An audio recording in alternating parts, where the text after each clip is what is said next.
band, first quartile, second quartile. So you have a lot of independent ratings which you can go by, which are fairly credible, of good integrity, which you can use. Just imagine if you're going to go from here to say Indranagar and there is a car that comes, it's already in fifth gear, you get in and go. You will reach Indranagar very fast, correct? It's already in fifth gear. An NFO is a car that is just being made, it's in the garage.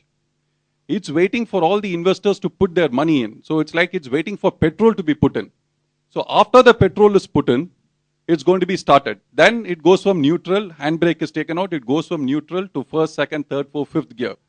So it will take you about maybe 20 to 30% more time to reach your Indranagar than an already existing fund. An already existing fund is fully invested, which is what you want, whereas an NFO has to start from 0 to 100%. And the important thing that Gerard told about you, it's untested.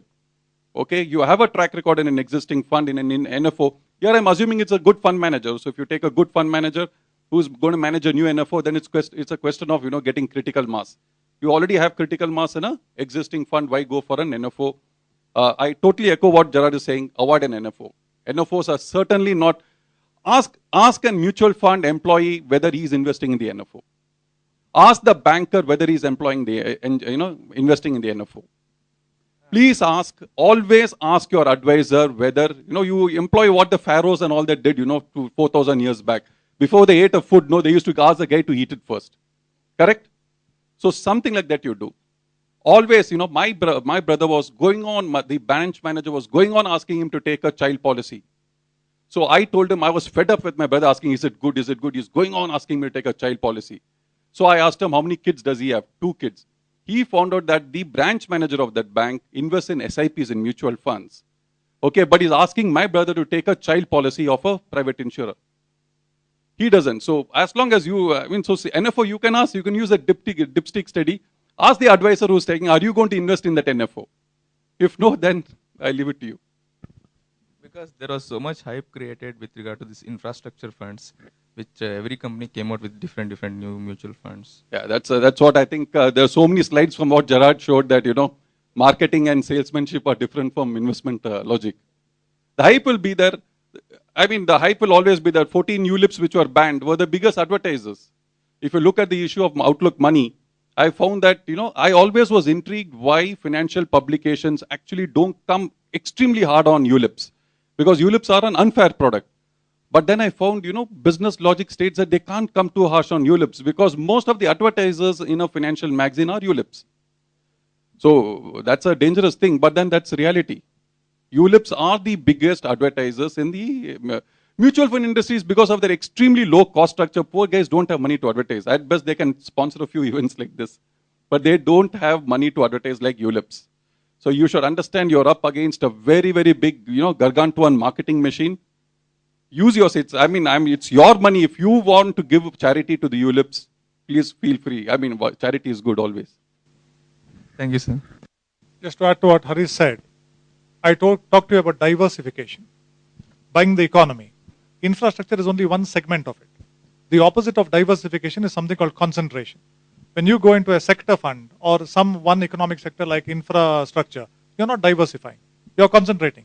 You're going against a basic investment principle. You go against a principle, good things will not happen to you. You see, over a long time, many of the indices resemble each other. But when you read the foreign books and the foreign authors, what they ask you to do is, they ask you to invest in the entire market for a very good reason. These BSE 30, NSE 50, maybe as we go along, in the US we have got some of the S&P 500. These are the glamour indices. Now the difficulty with the glamour indices is, the moment you read that a stock is going to be put into a glamour index, automatically interest generates and the stock price goes up a little bit. So you pay a hidden premium on those stocks. Investing in the total stock market is complete diversification. Okay, I'm not saying there may be times when the NSE 500 may perform a little lower than the BSE 30, but diversification cannot be bad. So you must try to achieve the maximum diversification in as easy a manner as possible. Now, nothing can be simpler than putting an SIP of 1,000 or 3,000 or 5,000 rupees a month into a diversified product. If you are putting into, let us say, a large cap fund, after 3 or 4 large cap funds, you may need a mid cap fund. If you put into the NSE 500, There is everything there. There are the large caps, there are the mid caps, there are the small caps, there are the value companies, there are the growth companies. You have got an all-in-one sort of, that keeps things simple. If you see the speakers today, all of them have stressed on simplicity. That's a simple product, a one-stop product for everything. One more point since you have asked the question is, you would have seen the three of us, one has come from Bombay, one is from Bangalore, one is from Mangalore. We didn't compare our presentations, but the same kind of experts have been produced. Okay? There are very few good experts who advise you on investing. The quality advisors will always rely on those same people. So, whether you have an SIP running into only a 30 or 50 stock index or 500 stock index, personally, I prefer a broader index. But Harish Rao's point is very important. Many times he referred to one important factor, cost.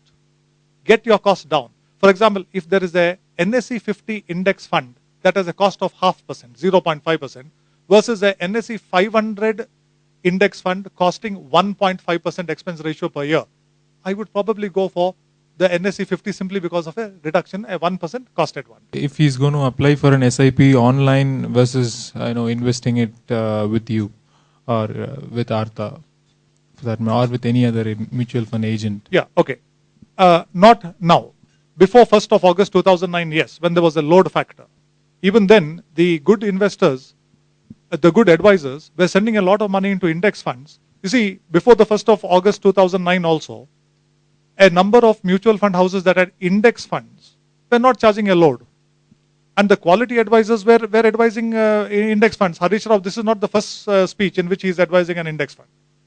So, today, whether you invest online or whether you invest through a distributor, cost to you is the same. You cannot escape the annual recurring expenditure that the fund management fee, what they call the expense ratio, that they charge you. You can avoid the load. Today, there is no load, so it doesn't matter how you invest. That is, in fact, not at all the important question. The important question is, are you with a quality advisor?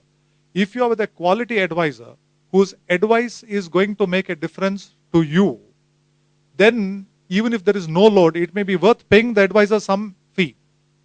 Because that advisor will take an interest in your investment and keep advising you as you go along, keep monitoring your financial plan and delivering some value to you. The question is not whether I'll save money or not save money. The question is, what is the quality of advice that I will get?